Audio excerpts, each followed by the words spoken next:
happened to Fantasia Barrino? At 19, she was America's sweetheart.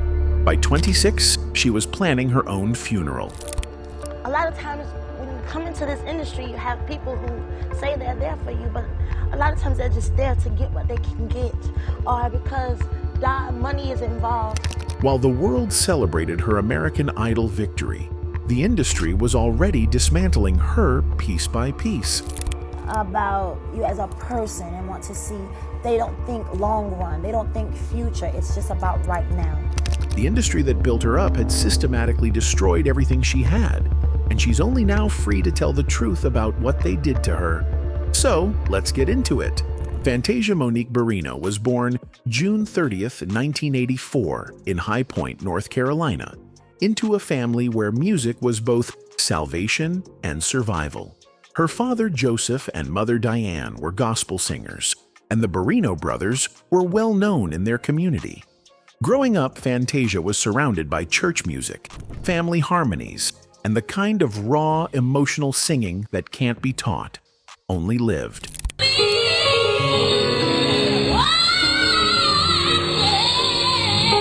But behind the music was poverty and instability. The Barrino household struggled financially, and young Fantasia learned early that talent alone doesn't pay bills or protect you from hardship. She attended Andrews High School in High Point, where she was popular and talented, but where her life would take a devastating turn that would shape everything that followed. At 14, Fantasia was assaulted by a classmate. The trauma was compounded when, instead of receiving support, she faced harassment and bullying at school. Students called her names, blamed her for what happened, and made her life unbearable. The school system failed to protect her. Her peers turned against her, and Fantasia, unable to handle the daily torture, made the painful decision to drop out of high school in 9th grade. By 16, Fantasia was pregnant with her daughter, Zion Quarry Barrino. She was a teenage mother without a high school diploma, living in poverty in North Carolina, with dreams of singing professionally, but no clear path to make it happen. The statistics were against her. The odds were stacked impossibly high. Everything about her situation screamed limitation and struggle. Tell me, you're gonna go now, when I got pregnant, kind of changed. And you know what they said, she ain't gonna go nowhere, she ain't gonna be nothing now. But Fantasia had something that couldn't be measured, a voice that carried pain, hope, and power simultaneously. When she sang, you didn't just hear notes and melodies. You heard survival. You heard someone who had been through darkness and was using music as her light.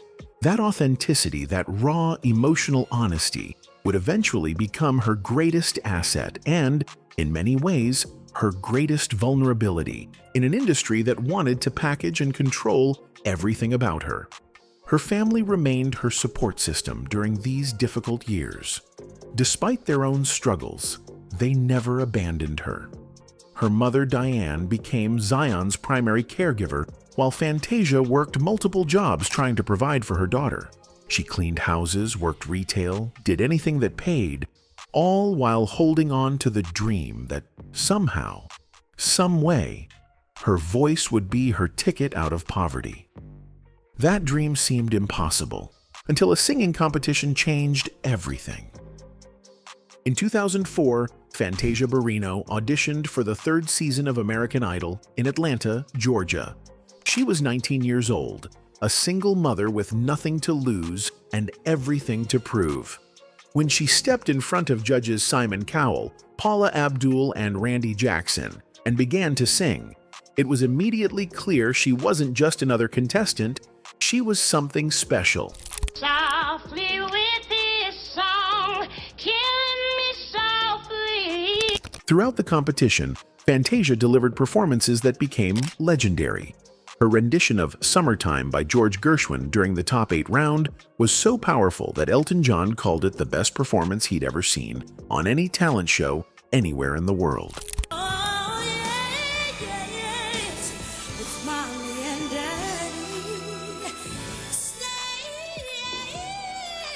Week after week, she didn't just sing songs, she possessed them. transformed them, made them her own through sheer emotional authenticity. On May 26, 2004, Fantasia Barrino was crowned the winner of American Idol Season 3, defeating Diana DeGarmo. America had chosen her. The Cinderella story was complete. A high school dropout from North Carolina who'd survived assault and teenage motherhood was now a star. The victory should have been the beginning of a beautiful career. The winner of American Idol 2004 is Fantasia Barrino. Instead, it was the beginning of her exploitation. What Fantasia didn't understand, what nobody explained to her, was that American Idol winners were immediately funneled into a system designed to extract maximum profit with minimal protection for the artist. She was signed to J Records under legendary music executive Clive Davis, but there was no orientation, no education about contracts, no team to protect her interests. Clive Davis, when later asked about preparing young artists for fame, gave a chilling response. "I don't get involved in their personal lives." That hands-off approach to the human side of the business would prove devastating. Fantasia was a teenager being thrown into an adult industry with predators circling and nobody watching her back. The machinery moved quickly. Her debut single, I Believe, was released immediately and debuted at #1 on the Billboard Hot 100. Her first album, Free Yourself, dropped in November 2004 and went platinum, earning her 3 Grammy nominations. And I don't wanna make you unhappy if you're not happy. On paper, everything looked perfect. The charts showed success. The sales numbers impressed executives. The awards validated the hype. But behind those numbers was a young woman drowning in contracts she didn't understand, surrounded by people who saw her as a product rather than a person, being pushed to perform, promote, and produce without any support structure to help her navigate fame, wealth, or the psychological toll of sudden celebrity. The trap had been set from day one. Between 2004 and 2006, Fantasia Barrino was everywhere. Her debut album, Free Yourself, produced hit after hit. Truth Is, Free Yourself, and When I See You dominated R&B radio.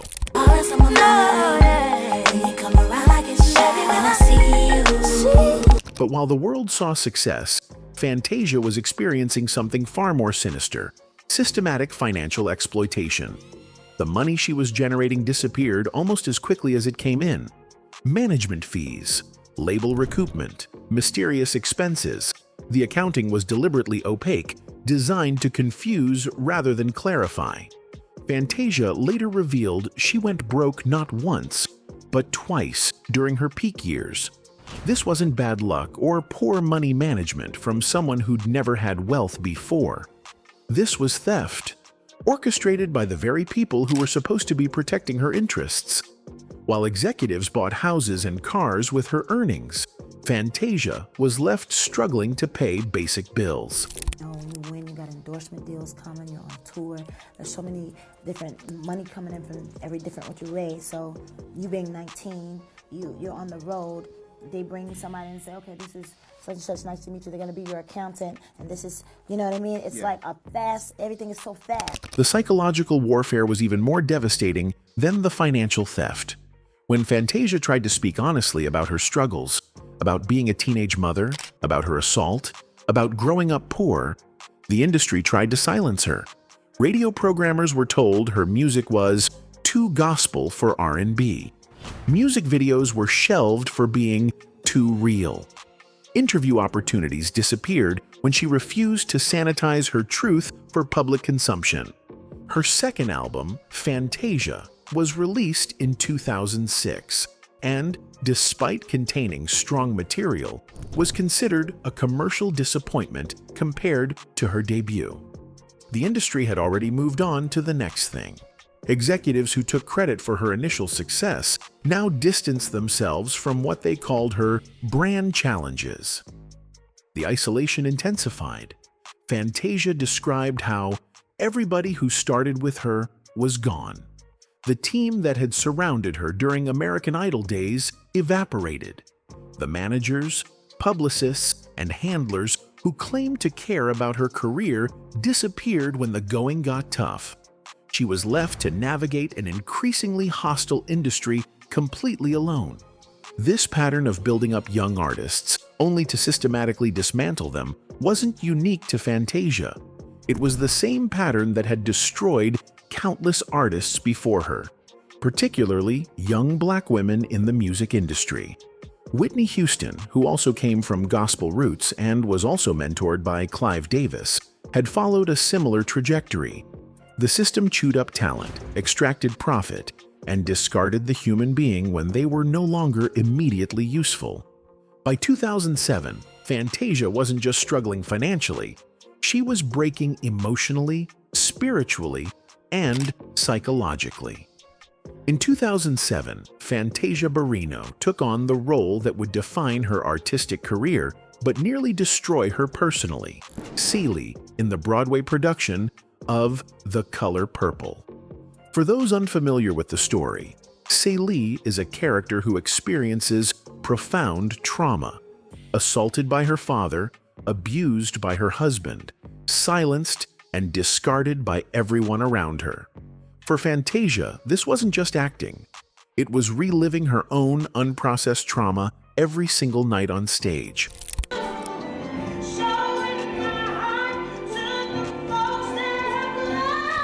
Fantasia threw herself into the role with devastating authenticity. Critics praised her performance.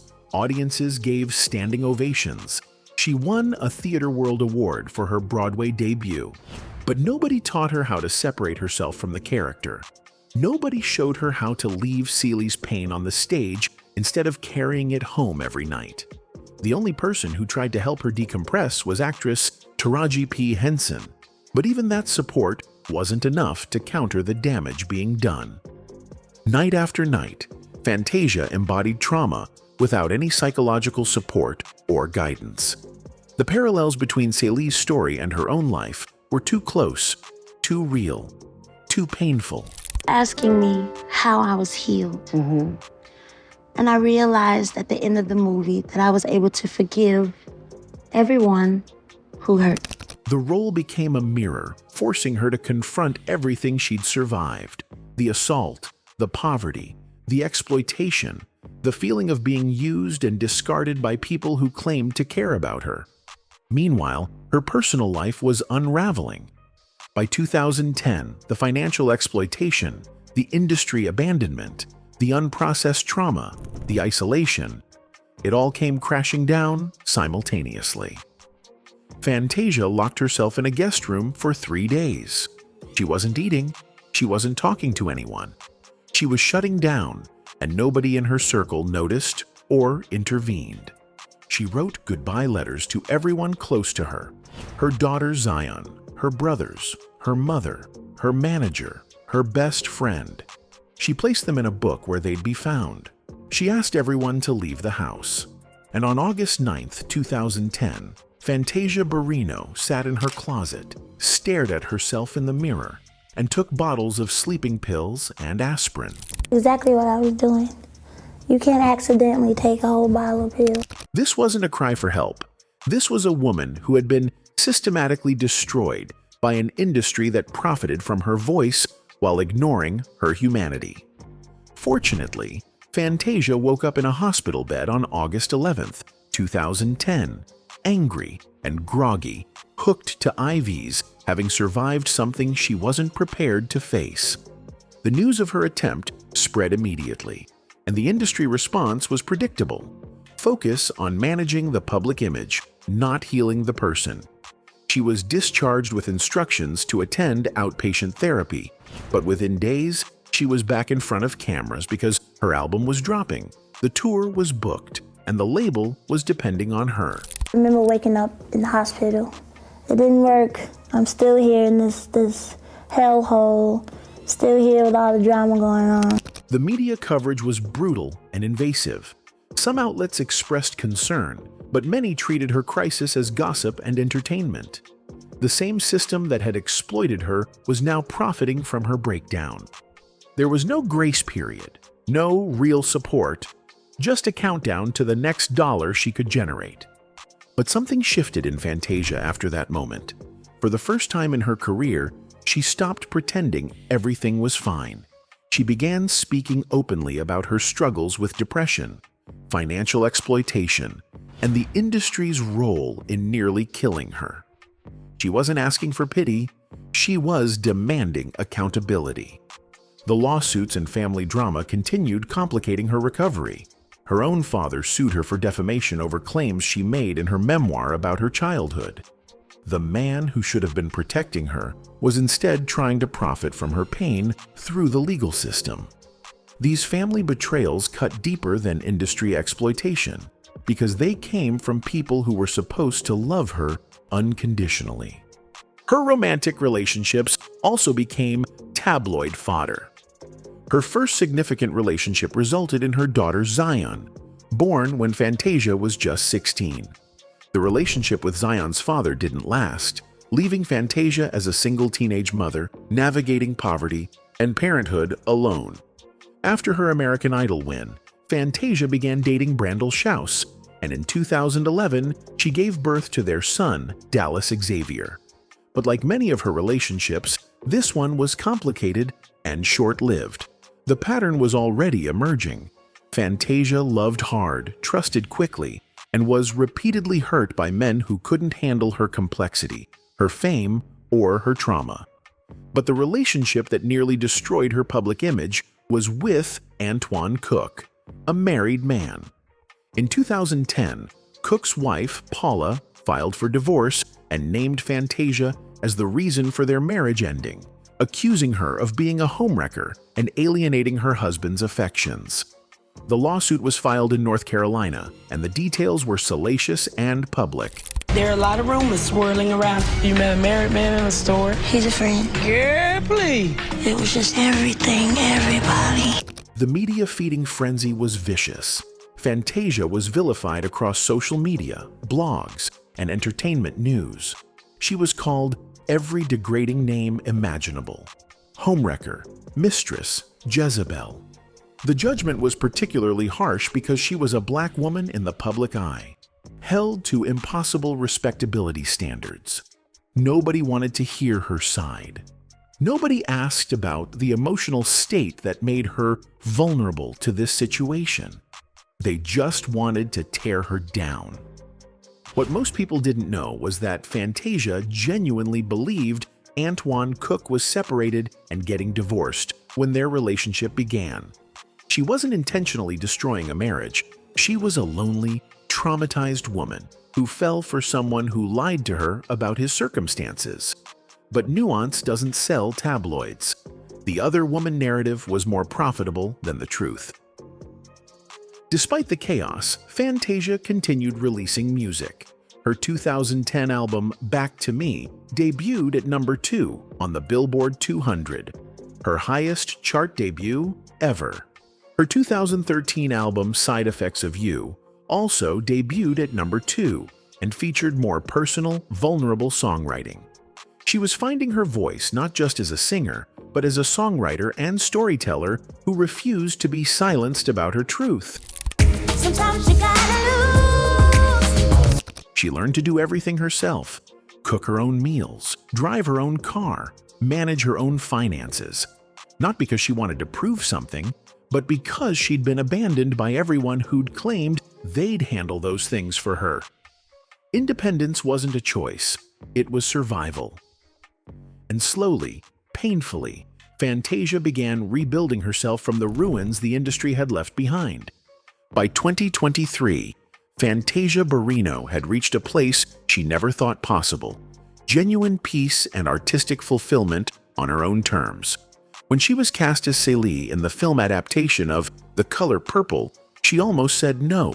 The role had nearly destroyed her on Broadway, and she knew it would force her to confront that trauma again. But this time was different.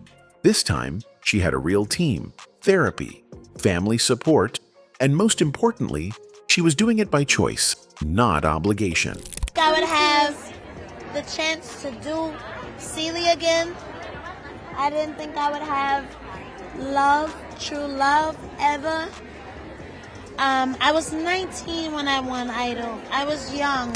Her performance in the 2023 film was transcendent. Critics praised her ability to bring depth and authenticity to Celie that came from lived experience, not just acting technique. She was nominated for numerous awards and finally received the mainstream recognition her talent had always deserved. But Fantasia made it clear this wasn't about redemption or comeback. She never left. "This ain't a comeback, this is a come-up," she stated firmly. At 40 years old, Fantasia is no longer chasing charts or industry approval. She's focused on creating music that matters to her, performing in roles that resonate with her truth, and protecting her mental health and peace above all else.